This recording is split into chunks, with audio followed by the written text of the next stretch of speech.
শুভেন্দুর কথা শুনেই ভয়ে পালালো অভিষেকের সাগরেদ জাহাঙ্গীর। ছিলেন জাহাঙ্গীর খান আর এখন হয়ে গেলেন পুষ্পা। জাহাঙ্গীর থেকে এই পুষ্পা হয়ে যাওয়ার ঘটনাটা কিন্তু বেশ ইন্টারেস্টিং। 26শে বিধানসভা ভোটের সময় উত্তরপ্রদেশ থেকে আসা আইপিএস অজয় পাল শর্মার হুঁশিয়ারির মুখে পড়েছিলেন। ভোটের আগে ভোটারদের ভয় দেখানোর অভিযোগ উঠেছিল তৃণমূলের প্রার্থীর বিরুদ্ধে। জাহাঙ্গীর के घर वाले भी खड़े हैं, उसको बता देना कायदे से। ये बार बार जो खबरें आ रही हैं कि उसके लोग धमका रहे हैं, तो फिर अच्छे से खबर लेंगे। যদিও সেই অভিযোগ অস্বীকার করে জাহাঙ্গীর নিজেকে পুষ্পা বলেও বলেছিলেন, ঝুঁকেগা নেহি, পুষ্পা ঝুঁকেগা নেহি। উনি নিজেকে সিংহ মনে করে সিনেমার আর্টিস্টে, আমরাও পুষ্পা, ঝুঁকেগা নেহি। তৃণমূল গোহারা হেরে গিয়েছে বিজেপির কাছে। তারপর থেকেই জাহাঙ্গীর খান একেবারেই চুপ। কোনো হুঁশিয়ারি, চ্যালেঞ্জ, পুষ্পা ঝুঁকেগা নেহি কিছুই বলছেন না এসব। সাংবাদিকদের তরফে জাহাঙ্গীর খানকে প্রশ্ন করা হয়েছিল, মুখ্যমন্ত্রী হয়েছেন শুভেন্দু অধিকারী, তার কি কোনো কাজ ভালো লেগেছে? এই প্রশ্ন শুনে কোনো উত্তর না দিয়ে ভয়ে পালিয়ে যান জাহাঙ্গীর খান। শুভেন্দু অধিকারী মুখ্যমন্ত্রী হয়েছেন রাজ্যে 6 দিন পার হয়ে গেছে, কোনো কাজ ভালো লেগেছে? তার মানে তার এই মুখ্যমন্ত্রীতে যে টার্ম 6 দিনের যে এখনো পর্যন্ত। ফলতার নেতা জাহাঙ্গীর খানের রেকর্ড কিন্তু ভালো না। বিধানসভা নির্বাচনে দ্বিতীয় দফায় তার বিরুদ্ধে একাধিক অভিযোগ তুলেছিল সেখানকার বাসিন্দারাই। স্থানীয় বাসিন্দারা বলেছিল, পুষ্পা ভোটারদের জোর করে ভোট দিতে বলেছিল তৃণমূলে।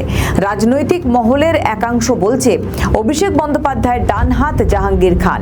শুভেন্দু অধিকারী ফলতায় জনসভা করতে গিয়ে বলেছিলেন, আর ওই পুষ্পা কোথায় গেল?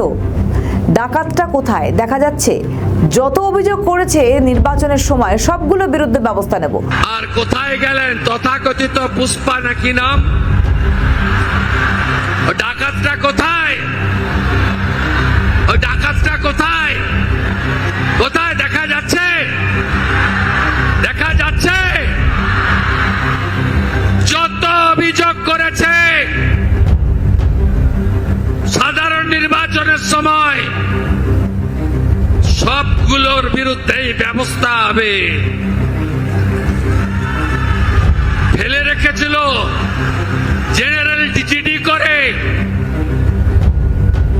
সব এফআইআর হয়েছে। গুন্ডামি করতে দেব না, নিশ্চিন্ত থাকুন।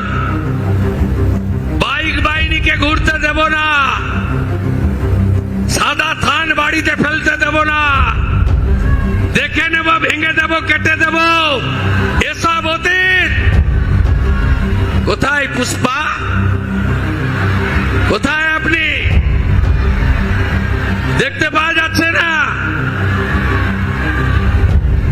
2021 পোস্ট পোল ভায়োলেন্স, জাতীয় মানবাধিকার কমিশন 19 জনকে নটোরিয়াস ক্রিমিনাল ঘোষণা করেছিল, যার মধ্যে এই ভাইপোর জাহাঙ্গীরও ছিল। তৃণমূলের সাধারণ সম্পাদক অভিষেক বন্দ্যোপাধ্যায় অত্যন্ত ঘনিষ্ঠ জাহাঙ্গীর। ডায়মন্ড হারবার মডেল তৈরি করতে তিনি অভিষেককে সাহায্য করেছেন বলেই শোনা যায়। পাশাপাশি তার বিরুদ্ধে রয়েছে মারধর থেকে শুরু করে ভোটারদেরকে ভয় দেখানো সহ একাধিক গুরুতর অভিযোগ। এমনকি 26এর ভোটের আগেও জাহাঙ্গীর এসব কাজ করেছেন বলেই দাবি বিরোধীদের। ফলতার মানুষজন বলছে, শুভেন্দু অধিকারীর হুঁশিয়ারির পরই পালালো জাহাঙ্গীর খান। আমাদের ভিডিও ভালো লাগলে লাইক ও শেয়ার করুন, কমেন্ট সেকশনে আপনাদের মতামত জানান। আরও ভিডিও পেতে আমাদের চ্যানেলটিকে সাবস্ক্রাইব করুন এবং প্রতি মুহূর্তে খবরের আপডেট পেতে প্রেস করুন বেল আইকন।